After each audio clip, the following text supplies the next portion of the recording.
Welcome to the Joplin and Andrea podcast. Happy New Year's to all of you. We hope you had a wonderful Christmas. Andrea and I had a great Christmas. It was an exciting couple of weeks. We had like 10 people living with us for 2 weeks from Honduras. As our daughter, our first, not our oldest daughter, but our first daughter to get married, our first child to get married, got married on February 20th. And so we're going to talk about that today, talk about the New Year's. Andrea, how was the last 2 weeks for you? It was great. It was super great. It was amazing. All the things just came together for the wedding. And it was nice having our now son-in-law's family stay with us. Not only did they get to come for the wedding, but for Christmas too. And so it was really cool because it was a different Christmas for us. And I liked it. It was really, really good. Yeah. We actually had some really fun things. We got to have a Christmas Eve like we haven't before. One of the things was our son-in-law's mom actually cooked. His family cooked Christmas Eve dinner, and so it wasn't traditional for us, but it was for them, and it was nice. It was really cool to have a taste of a different culture for Christmas Eve. So it was fun. I thought it was great because it was fun seeing how different people do different things. yeah. One of the things they do differently than us, it's just custom, is that they put on a new pair of clothes that they haven't worn yet on Christmas Day. They also celebrate Christmas Day on the 24th. Mm-hmm. We do it on the 25th. And they don't do gifts. They typically do, within a family or a friend group, one secret Santa gift, not like a white elephant gift. But it's a selected for you. Here's the person you get a gift for. There's a cap on it. And so that's the way they do it. And instead of doing gifts, they get together and they eat. They have a meal that night. So that's what we did here. Yeah. And she prepared the meal for us. It was fantastic. Chicken and rice and Potatoes. A very cultural Honduran meal. And it was great. Yeah. And then the next morning, we had them open gifts with us, and we got gifts for all of them. And it was the first time any of them had ever got a gift on Christmas Day, other than the one gift that they normally get. Yes. And so it was special for them too. It was very special for them. They loved it. Yeah, his brother-in-law said, "I feel like we're in the movies. Like they've only seen gift opening in the movies like that." And it was special. So it was neat. It was good. We took out his whole family to Andrew's mom and dad's place to celebrate Christmas with us there. Had a big family dinner, and it was a good time, great time. Played some games. It's good times right now for our family. Yeah, super thankful. So it was awesome. What, since we're talking holiday foods, all the things, what is one of your favorite holiday dishes or desserts? Well, you know me, I'm a big dessert guy. I don't know if I like the desserts for the me. ice. Oh, the desserts are for you. Okay. All right. So I get it. I was a leading question for me to come back to Andrea on desserts. For me, I just like the traditional turkey, ham, meat, potatoes, green beans, salad. I love this time of year. Also, same with Thanksgiving, because it's just a lot of options for good food. And so of all those, my favorite is probably really good turkey. Yeah. Nice. Yeah. Awesome. So what about you? Like, what's your favorite food or dessert? Yeah. Well, I also like turkey. The turkey's really good. I made green bean casserole for the first time this year. It was good. I always like it anyway, but I'd never made it, and it was good. Pat on my back. I did pretty good. Just kidding. It was good. There's corn casserole, and it's like corn with cornbread in it and eggs, and it is actually one of my favorite dishes. Yeah, it's good. We don't have it except for at Christmas, and it's always very, very good. And then I really love anything chocolate, and so there was chocolate sheet cake with chocolate icing on it, and it was probably my favorite. Halli made some unique traditional like cookies, and they were pretty good. They had funfetti pieces in them and some icing, but I have to say those were probably some of my favorites. So yeah, real good. So we have a new restaurant in town. It's called the Waffle Bus. And I'm kind of curious. I'm sure it has to serve waffles, but I'm not sure what else it serves. And we've been hoping to try it one of these days, but it opened before Christmas and I think the first part of December, and the line has been out the door every single time we drive by or have tried to go. So Yeah. we haven't wanted to brave the outdoor weather to just stand in line for hours and try it out. But I wonder if it's that good or if it's just curiosity. Everyone's wanting to know what it's all about. That there's literally sometimes a line of 20 to 30 or more people outside just waiting to get inside so they can order. It's crazy. It is crazy. I like the idea of waffles with some type of food on them, but not enough to stand in a line for it. Yeah. It's interesting to me because I also don't really imagine having waffles for dinner. Like, I feel like that's more of like a breakfast, a brunchy type. I'm pretty sure though that like in East United States that waffles and chicken is a thing. Yeah. Yeah. People eat chicken on their waffles. Okay. I love that for them. Well, we'll have to keep you posted on how that turns out. Hey, before we go to just talking about the new year, quickly, like 60 seconds, 3 things that stick out to you in 2024. 3 things. So super excited. We got a new church. That was a big deal. It's going amazing. Then absolutely love that we got to take our family on a trip to Italy this year. It was amazing. And then thirdly, my mind would probably go to all the new things happening in the Philippines with missions there. So those are 3 things that really stand out big in my mind. You? The wedding that we just had, very happy for Halli and her husband Isau, our new son-in-law. Great man. Just really happy about it. They're gonna do great, and so I feel really good about that. And that was awesome. It was a beautiful wedding.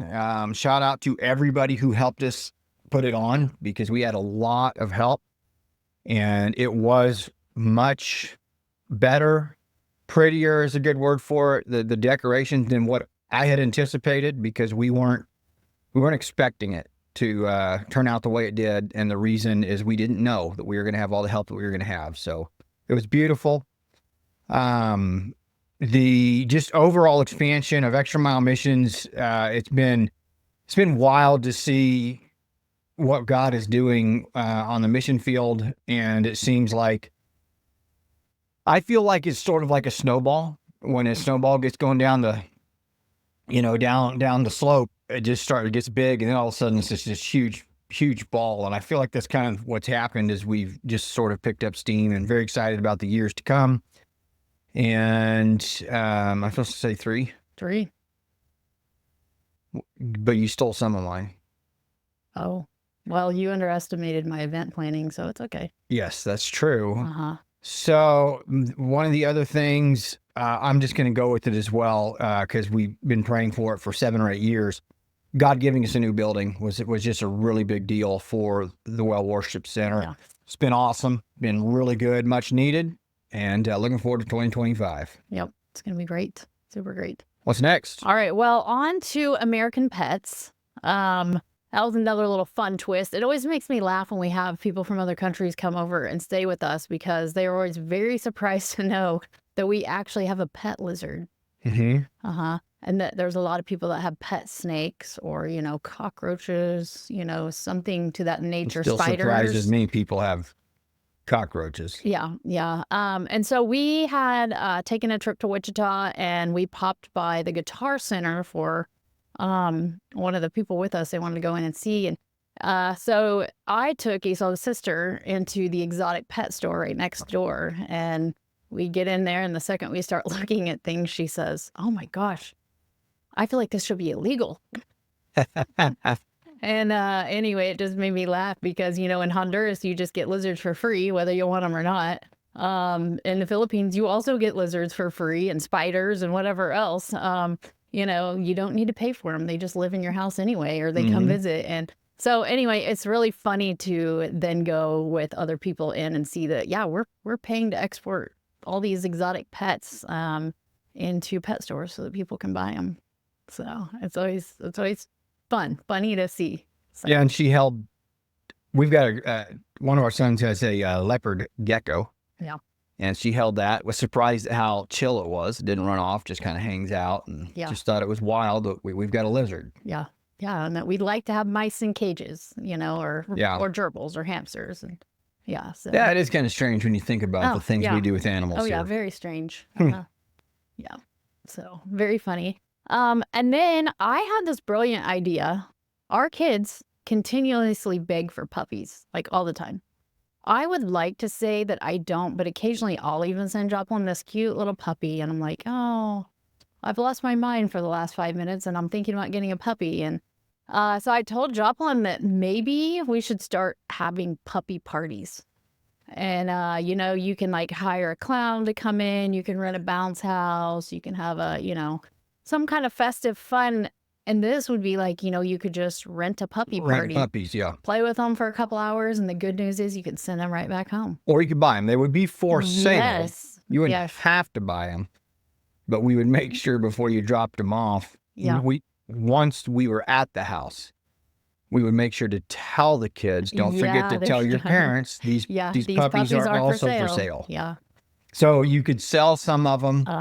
Yeah, because you would need to sell them because they would get bigger, and eventually people wouldn't want to play with bigger dogs, probably. I think people would rent puppies, though. I think they would rent puppies, especially if you had several, and it was like, a whole litter of cute little puppies, and you could, You probably have to have somebody stay there with the puppies that cleaned up after them so that the guests that were renting the puppies didn't have to clean up puppy mess. Yeah.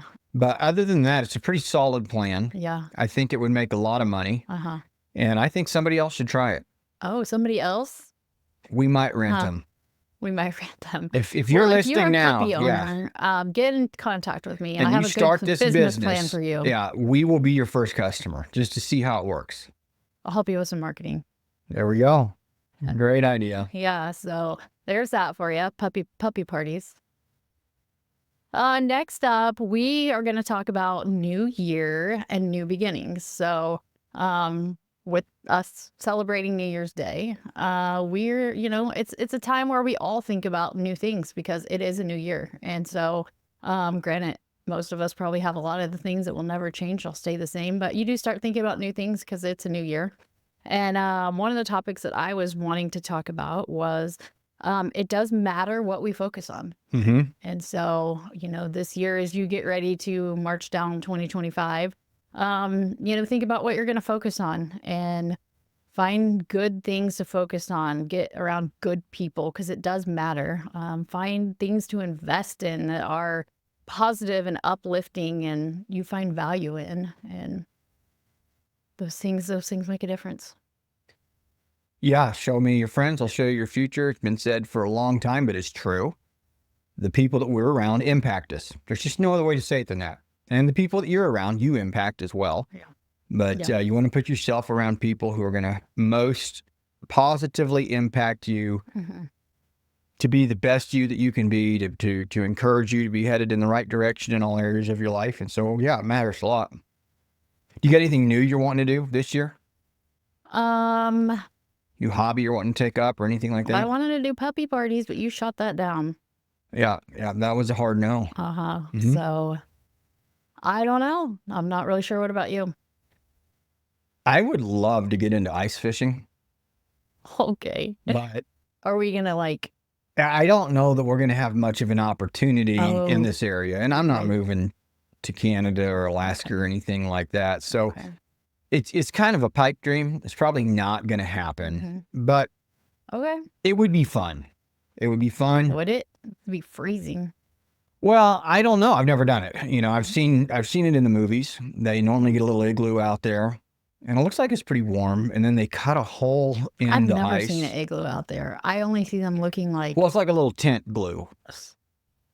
That's the word I just made up. It's like a little tent, and they look like an Eskimo out there. They're bundled up. But they catch fish. Hey, you did get a new heated vest. I did, for Christmas. I would use that. Okay. I would use it. I'd power it up. And then once it was powered up, no problems. So, but that's probably not going to happen. What about motorcycle riding? I do want to get into motorcycle riding a little bit. Yeah, I want to do that. And other than that, other than those two hobbies, there's not really another hobby I think I want to start up. Maybe golf a little bit more this year Yeah. than I have in years past. Hmm. Maybe like once a month instead of 3 times a year.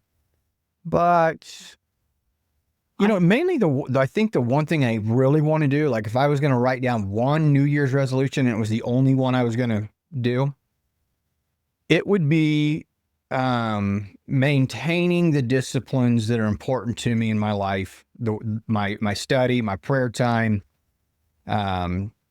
working on my physical health, just staying as healthy mentally, emotionally, spiritually, and physically as possible, because I am a big believer that the healthier we are, the easier it is to do the things, God's called us to do. We do have a busy life. There's a lot that goes on.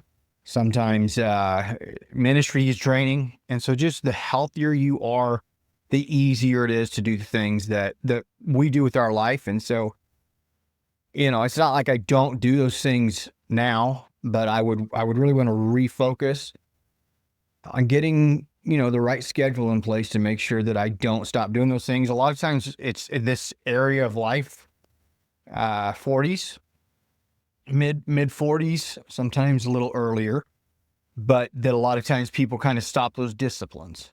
And then I just want to make sure that we don't. So yeah, that would be my major thing that I would want to make sure that I commit to in 2025. Nice. You want to know what you want to? I did think of one that actually is my goal for this year. What's that? And it's learning to speak Spanish more fluently, because right now, we can get by, but not the details. And so it actually is my goal. I don't know. There's probably never, ever a day that goes by that I don't speak to someone in Spanish, but I have to use Google Translate a lot because I don't know what the details of the sentences they're sending me. Do you think one day we'll do a Spanish podcast? Of course. Yeah. Yeah. So y'all can pray for us, because we both really do want to speak in Spanish, but maybe by the end of 2025, we will be where we feel like we can talk a lot better in Spanish. So yeah. Yeah. So all of our bilingual people out there, be prepared. We might be coming your way with some conversations. All right. What else do we got here on New Year's Day? Just the fact that it's good to find something that you're focusing on besides yourself. And so that was the last topic that we have written down today, was also it matters who you focus on, And so if we're always just focusing on self, we don't find value in the little details in life. And so this year, find somebody to focus on that's greater, something greater than you, something that you can do that's either within your family or locally, or it doesn't have to be something huge, but we can make a difference in this world. And when we do start making a difference in this world, it makes a difference in us. And so find something this year that you can focus on that's bigger than you, that helps you find value in life. I did not know this was going to be a topic. You didn't? Surprise. No, this is such a big topic. I'm thinking about some form. Thinking about another 10 minutes, folks, so hang on. I mean like a 8-week sermon series that I've been thinking on that touches on this, because the culture that we live in right now, which is filled with lies, has been saying something. And if you say something over and over and over and over and over again, people begin to believe it. And this is going to make a few people mad, what I'm about to say, but our young people, especially our 20-year-olds, early 30-year-olds, you will hear them constantly talk about self-care. You got to take care of you. You got to do what's best for you. And it's couched in words that sound good. But really, it's creating an unbelievable high percentage of people who are narcissists, who live for themselves, think only of themselves, see everybody else in their life as objects. And if the object is helping me, then it can be part of my life. If the object is not helping me, then I just get rid of it. It's one of the reasons our young people are terrible at relationships, because relationships require selflessness. Relationships don't work if they are all about you. And so what you said is so important. And here's the reality. It's one of the reasons I'm going to be doing a sermon series on it eventually. The idea that you should look out for yourself and that the chiefest, greatest way to emotional health is by self-care is the exact opposite of what God says. God, and throughout his word, God teaches the opposite of that. He teaches selflessness. He teaches caring for others. He teaches that this is undefiled religion, that you go and care, provide for the orphans and the widows. That we look at the whole thing. I don't have to prove myself here in this podcast, but the whole thing from front to back, one of the chiefest, most honorable attributes of a human being is one that is selfless, someone who uses their life to make others' lives better. That's the opposite of what our young people have been told, what they've believed, and it's why the relationships aren't working. And so I didn't know you're going to bring this up, but it actually hits a hot button for me. All I will say is, since I'm going to be preaching a whole sermon series on it, you're 100% right. Find a way to stop thinking about yourself all the time and use your life to make someone else's life better. And here's what you'll find. When you live that way, one way of saying it is being generous. When you live that way, it actually does make you a better person. It does.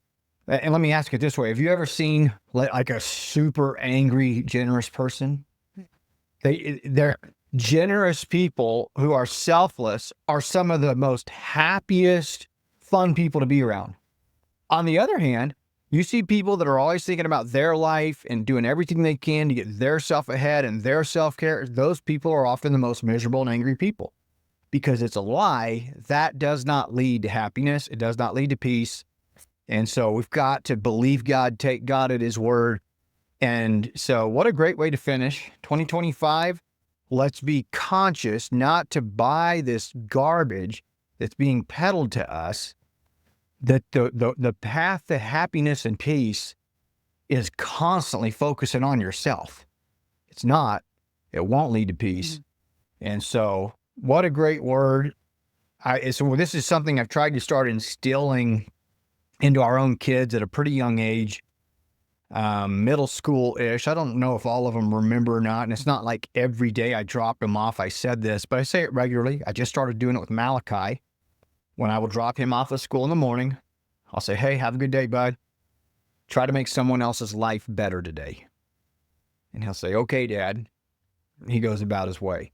And so I want him to start thinking, 12, 13 years old, use your life to make someone else's life better. And so what a great way to end. I had no idea. You hit a hot button with me. Well, good. Yeah. It was a good way to end. So, well, we are excited about 2025, and we hope that you all have a wonderful start to your new year. Yeah. And what feedback on one thing before our next podcast, as you can see, we've relocated a little bit, got a little bit different setup. Not 100% sold on this is what it's going to look like going forward, but what do you think? Do you like the setup? How was the podcast? Ideas that you'd like us to talk about or address this year? We're going to try our best to get one podcast out once a month. And so, and we'll probably try to get another one out. It'll either be the 1st of February or the last week here of January. But let us know the things you'd like to hear us talk about. Let us know what you think about the new setup. And we hope you all have a really great New Year's. Oh, Happy New Year.